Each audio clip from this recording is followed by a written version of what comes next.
I hear that date. I know, right? Uh, wow. Wow. Good morning. How are you? My mind just drifted. I know Welcome. but it is. It's thank you, thank you, thank you, and welcome you. It is fascinating though when we actually think about today's May 27th, and I think we went live with this. I think probably May or March 27th, 2 months ago, maybe today, maybe it was the Yeah. 25th. I can't remember which it was, but you think about that roller coaster that we've went through, we've been through, we're going to go through, and yeah, fascinating, fascinating. It's hard to believe, and I How was does it actually feel to you? Does it feel like it's time is slowing down or speeding up? no, no, definitely not slowing down. Yeah. Speeding up. The sort of work just is compounding. The answers that organizations, I'm sure it's the same across every organization. The demands on workplace, on HR, on leaders is just demanding. It's just nonstop because this is the opportunity to really evaluate you know what lies ahead, what is the future, and it's an uncertain future, obviously, because we don't know so many things. That whatever we assume today, like everything else about the virus, whatever we assume today will probably not be what we're told a week, 2 weeks, a month, 2 months from now. So Yeah. So is but your work, your day job is keeping you super busy, I imagine. yeah, yeah, no, it is, but it's all fun, it's all great stuff, right? It's when you think about what is the future of workplace? What is the future of work styles? What is the future of organizations look at? That's just this is great opportunity to really provide a service to the organization, but also self development, right? So to be able to have those conversations, the amount of knowledge that needs to be gained, the sort of voices we need to listen to, the advice or perspectives that we have to ingest, process, and then be able to communicate is a challenge, but it's a great opportunity, and sort of that's how I'm sort of seeing this. But sort of Yeah. dial back to the May 27th date and sort of the realization that May's almost through. Yeah. You asked a question in one of your very first live streams about when do you think we will be back to a normality. Hmm. And I think, as we sort of look back, I think there were people that said June, there were people that said July, there were people that say August, and probably one could argue that everyone's right because, in essence, in some states, we are back to a normal whenever you see some of the images. However, how is your mentality? Has that date shifted for you? It's so funny you say that. I don't use that term anymore. I made a shift a couple weeks ago, and you're right. I used to spend all my time looking to the future, wondering when we're going to get back to whatever the new normal is. When are we going to get past COVID-19 and Yep. our post-pandemic life? Well, it's not the way to look at it. It's got to be living with this virus and the new just reality of just existing. And normality or normalcy, which is the word I kept using, is elusive. It's all abnormal, but it's also life, and that's what we have to live with. So for me, that was a big turning point, and it was a couple weeks ago when I hit that digital wall, and I had that moment of just frustration and Zoom fatigue and overwhelmed kind of by the whole thing and sadness. And it's been a roller coaster ride, and certainly here, May 27th is a significant date, kind of a sad one in a way, because today is my live stream. It's not a sad thing. It's my live stream today, but it's a sad thing because it was supposed to be my last live stream.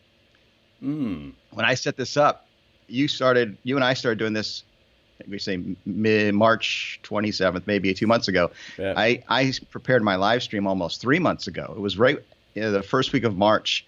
I started planning to do my live streams because I knew all my conferences had been canceled or were being canceled. And I didn't know what I was getting into. I just felt like I needed to connect with my community. And I was knowing that there was going to be a lot of opening in my near-term schedule at the time. So we started planning the first week of March. I think we had our first live stream on March 18th, I believe. And so mid-March. And I set it up for 11 live streams. Recurring meeting. It was going to Yeah. be put it on the calendar for the next 11 weeks. And the reason I ended today was supposed to be week 11. The last one was because tomorrow I was supposed to be on a plane to Disney World with my family. So I had a week-long vacation planned at the Magic Kingdom, the happiest place on earth. And that's why it's hitting me kind of today, like, wow, here we are.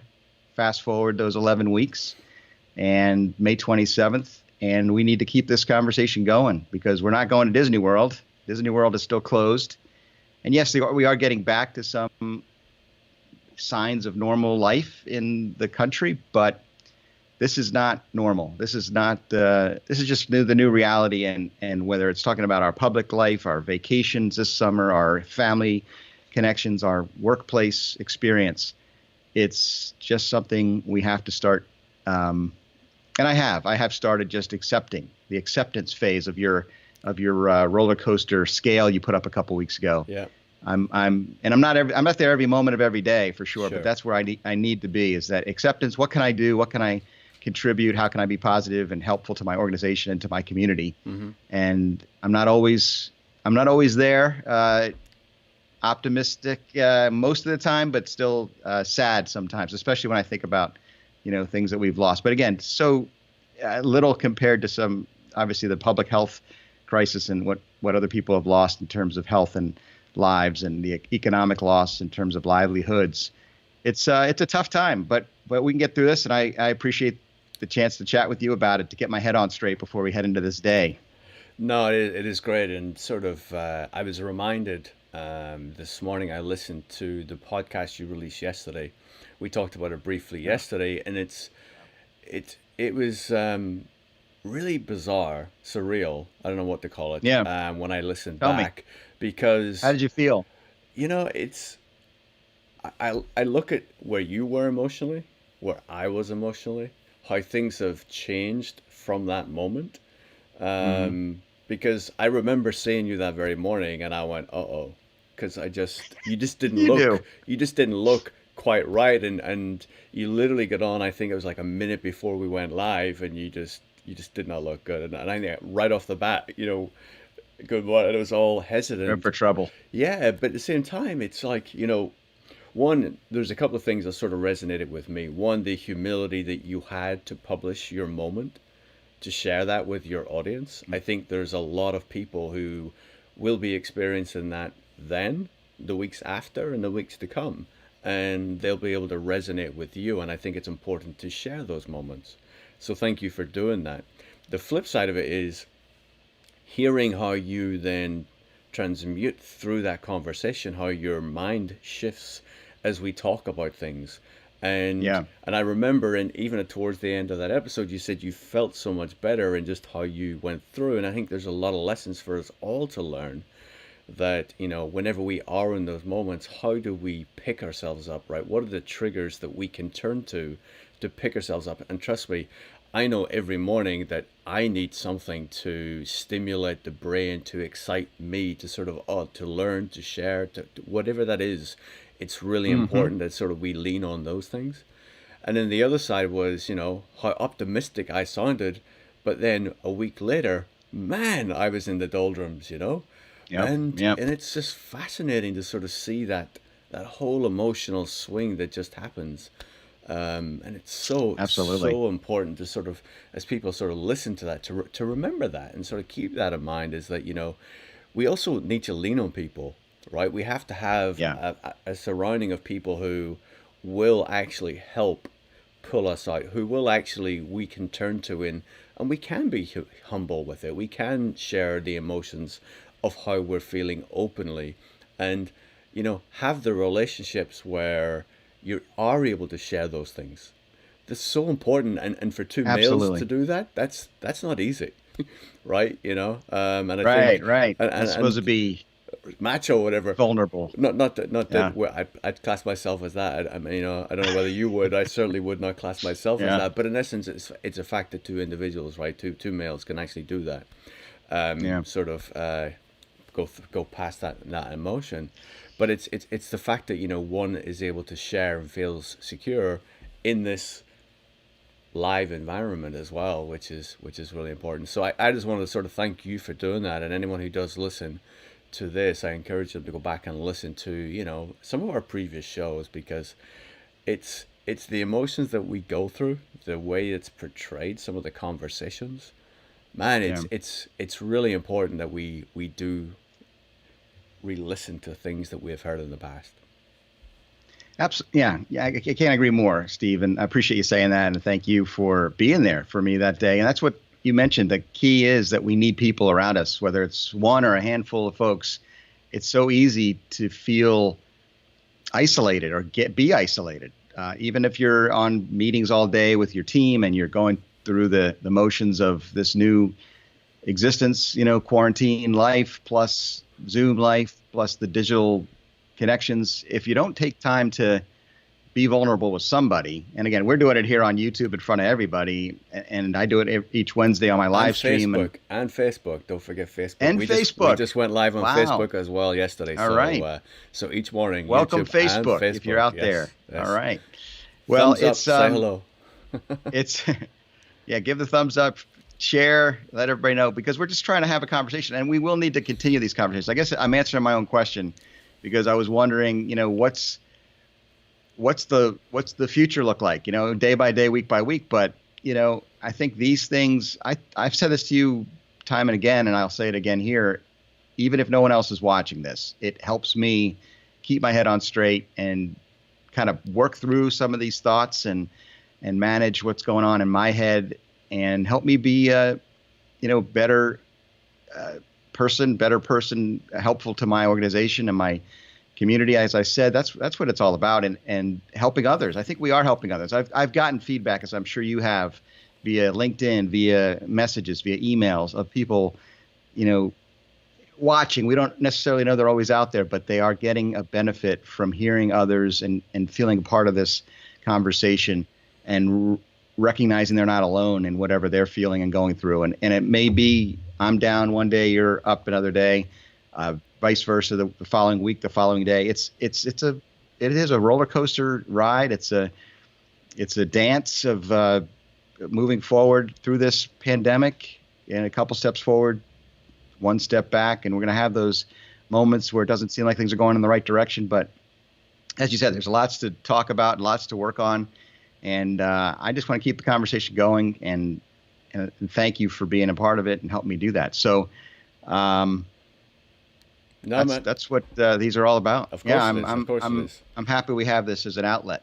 Yes, and it's and I was thinking this morning, just on a question you asked me yesterday, sort of how were my days different when we didn't do the live show last Thursday and Friday. Oh yeah. And I was thinking about my routine this morning and what I was doing, how I was reviewing things compared to what I did, because you asked me the question, and often whenever people chat with me, if I ask people to ask me something 24 hours in advance, because I give them a much better answer, because then I have the time to digest and really think things through, right? And I think that's the same for everybody, right? But I was sitting on through everything, and there's an intensity to what I review and how I look at things when I'm preparing for this, and there's a more of a relaxation approach whenever I'm not planning for this, because in essence, although we don't have a script, right, neither of us want to come on here with nothing to say. People may argue you don't have anything to say anyway, and that's okay. But it's more of preparedness, right? So the sort of the energy, the desire to make sure I comprehend and find and search something. And what I'm finding is that there is very little new thoughts, theories, practices being shared at the moment. I feel like, whenever we started this 2 months ago, it felt like a rapid acceleration of just new topics coming out every day. And it almost, I want to say, the last 10 days, as we get up to the preparedness of where people will start opening offices, I think the conversation is kind of stagnated. I think once offices reopen, there will be another acceleration of new ideas and thoughts as we learn more about how many people are coming to the office, how offices are being used, what activities are actually taking place in the office, what is the emotional reaction to employees as they come into the office, and what sort of shifts do organization and workplace leaders need to take to facilitate some of those things. But I'm finding, and whether that's just my sort of what I noticed this morning as I was preparing for this. I don't know whether you've noticed something similar. Yeah, no, I have, and I'm looking forward to hearing those stories because I think they're going to be essential as we go forward because people are going to learn, and the people have been learning. These past 2 months, there have been organizations that have had essential workers going into the office, facility managers, keeping that place safe. Protocols have been put into place, and the more those things happen, the more offices reopen, and thankfully it's a gradual migration. It's not like we're going to open the doors and everybody's going to flood back. It's going to be a slow return. We're going to learn some things. We're going to see what people tolerate, what they don't, how things go, what the protocols are and what's working. And then, frankly, we'll watch the statistics just like we see over the weekend, this signs of life in the U.S. with people being outside at pools and beaches and so forth. I mean, I'm hoping for the best. I'm hoping that we don't see a huge spike in cases, that we don't see a huge spike in hospitalizations and another stressor on the healthcare system,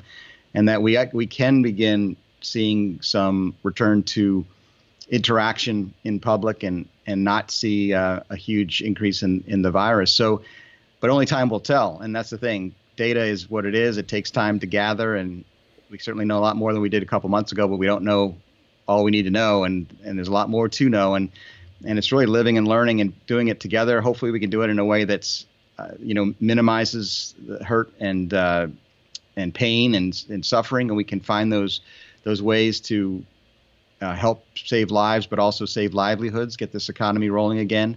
And it's going to take a long time to get back. But I'm looking forward to hearing from my facility management and corporate real estate friends, and you and your community have a lot of insight about this. So what questions are coming up? This is, I guess, maybe I should ask this today and expect your answer tomorrow. I'll give you the 24 hours to think about it. But I've got a live stream here in just a few hours with two incredible workplace leaders, Katie Redmond and Nikki Greenberg, that are both prop tech, CRE techs, corporate real estate enthusiasts. I'll call them experts. So we don't call ourselves experts, but we call ourselves enthusiasts, and they are as well. And I've had the privilege of getting to know them a little bit over the last few months, years.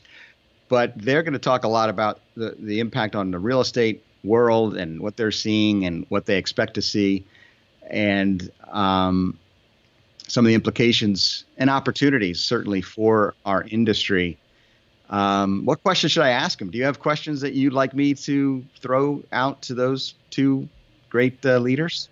Yeah, and I know Katie. Obviously, Katie's been on Open Source Workplace as well. So great mind, great lessons, and what Katie's done. Also, she's obviously, I think, on the board for Cornet in her area, DC, as well. So she is a great evangelist for the industry, advocate as well. So as I think about questions for, I guess IoT, right? IoT has always been this thing that we have tried to aspire to because of the lessons that we all can learn.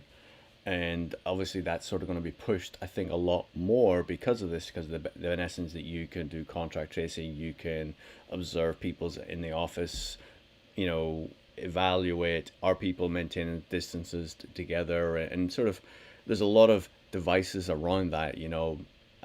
Things I'd like to really understand is, does you see, and both your guests, facial recognition, contract tracing, data protection.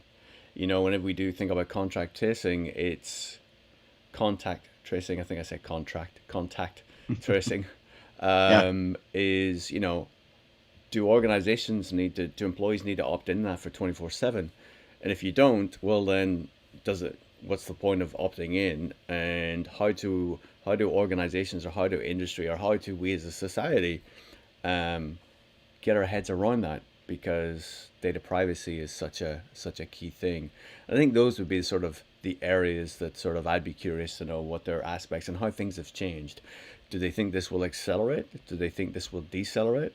Some of the integrations or applications. I mean, at iOffice that there are so many tools being worked on right now to allow organizations to fix this.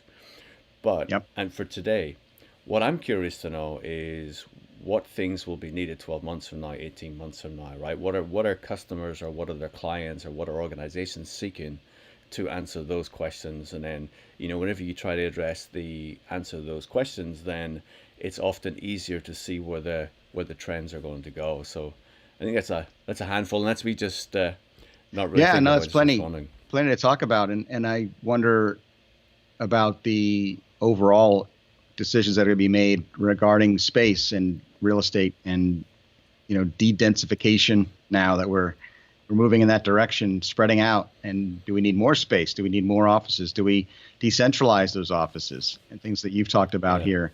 So I'm going to ask them all those questions and see what the Great. audience thinks as well, and have that interaction. So, yeah, it's an interesting time. As you said at the beginning of this conversation, that things have seemed to sped up as far as the feeling of time moving, because in the first few days and weeks of the pandemic, and certainly in our first few weeks of the conversation, or we'd have day by day, we'd have so much news, and we were just drinking from a fire hose of all this information, and just kind of getting our head around what was going on. It was so just unusual and unprecedented was the big term, right? So we kept talking about that, and just when loading all that information into our brains, it tends to slow time down. It was like a very much an overwhelming period, and I think it's an interesting kind of transition we're in now, where things are speeding up because we're getting back to a new, I don't want to call it a new normal, but we are just getting back to an acceptance of what is our existence. That's And that word acceptance is something yeah, that I think it's an important word to talk about. As the US goes towards 100,000 people have died, the acceptance that we have, that number, it's the emotions attached to 100,000 people losing their lives to this is kind of being lost right now. There is almost an acceptance, and it's probably not where you were going, but I just wanted to sort of grab that word because I think it's an important thing to talk about. That many people have lost their lives, that many families have been impacted, and the acceptance then, where we see the images that you mentioned before on the news, these pool parties, these beaches, everything else, right? And we've spoken about before about well, it's everyone has their own social responsibility. People can behave, and we live in a free society, and that I all buy into. The folks that I feel for are the first responders who will not have a choice. Initially the cry to support, the help, and the thanks that was given to all first responders was so loud, it was so great, and yet today there are many folks who are putting all those first responders potentially in harm's way again. And I think we almost have a society of almost become acceptance. Now, there's a counter argument to that. Well, actually, those people who feel the more vulnerable actually have been educated, are behaving differently to those folks who feel that they will be okay, and therefore that's how the societies will go. And it goes back to one of the questions or points you raised not that long ago about, will we have two societies, those who will go out and will live their lives and those who won't, and therefore there'll be a disparity between those two sets of people. But the word I want to sort of focus on was acceptance. Do you think we are of acceptance, almost an immunity to it when we hear those numbers? well, I wasn't thinking of it in that context, but the acceptance I was talking about was understanding that we're not going to get past COVID-19. We're not waiting for the end of the pandemic. We're accepting that it's now a part of our lives. And then then your question follows: how do we live our lives in the understanding and recognition that there is another risk, add to a list of many risks that we have to face each day when we get up out of bed? There are low risk activities. There are high risk activities. And we need to accept that, and then measure that, and then make decisions about what's best for us, for our families, and for our neighbors, our society. I do think that's absolutely essential. And if we're going to be caring for those around us, we need to sometimes sacrifice ourselves. So apart from the people that were ignoring all social distancing and having a big pool party, I am in favor of finding a measured, reasonable, responsible way to get back to bringing our economy around. And there are ways to mitigate the risk. We're never going to eliminate the risk. There are ways to open restaurants, maybe with outdoor seating, with again social distancing and spreading out. There's people wearing masks when they are in an indoor setting and can't keep distance. That's for the other person. That's to keep you from potentially being an asymptomatic spreader of the virus. So responsibility, caring for others, others focused, it includes finding a way to live with this virus in our society, in our or in our world. And there are lots of things that we can do to, again, mitigate the risk. Wash your hands. Don't, if you're sick at all, do not leave the house. Do not, quarantine yourself. But we have a responsibility to find a way to live with it, accept that it's part of who we are and what we need to do, and then find a way to protect not just the lives that are dying from the virus, and certainly continue to honor and recognize the sacrifice of our healthcare workers and first responders. They are incredible, heroic people. But balance that with the livelihoods of those that have, and again, we haven't even begun to see the impact economically from this thing. When we start getting back, again, we're not going to get back to normal. I'm losing my voice. I know. I'm getting all choked up. I hear you. The idea being that it's a big, complicated situation.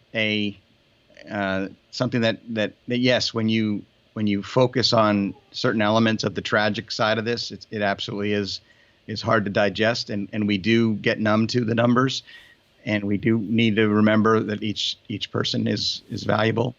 But again, I'm trying to balance all that with the big picture of the millions of people, 30-some million people, close to 40 million people without jobs. And it's not a choice. It's a false choice to say it's either people's lives or people's livelihoods. It's a nuanced conversation. It's policy, it's procedures, it's protocols, it's workplace and leadership, communicating how we can navigate through this together. And I hope we do continue to do more of that. I fear, though, we are becoming more and more divided over it and starting to shut off debate and starting to kind of take sides, as we tend to do in our tribal nation. And it's very discouraging when I think about that side of things. Yeah, and one wonders, especially in the U.S., with the political situation that we have, elections coming up later in the year, is some of what we should be doing being lost with political campaigns. We don't want to get into the politics, sure but it's important. It's important to note. Yeah. So, yeah, you got me all verklempt. No, I don't know what that word means, but I'm all choked up. You're all choked up. It's that morning coffee hasn't cleared the throat yet. Cleared yet. That's okay. I hope it gets cleared up by noon, because we got a live stream today. Yep. No, it is. And then look, good luck with that. Thank you as always, Mike, for your chat this morning, and for always also publishing your podcast. Thanks for listening. I think it was great. I appreciate it. Thanks for the dry run this morning. I'll work out some of the kinks before we go live at noon Eastern. There you go. All right, sir. Have a great day. Have a great day, Steve. Cheers. Thank you. Thanks. Bye.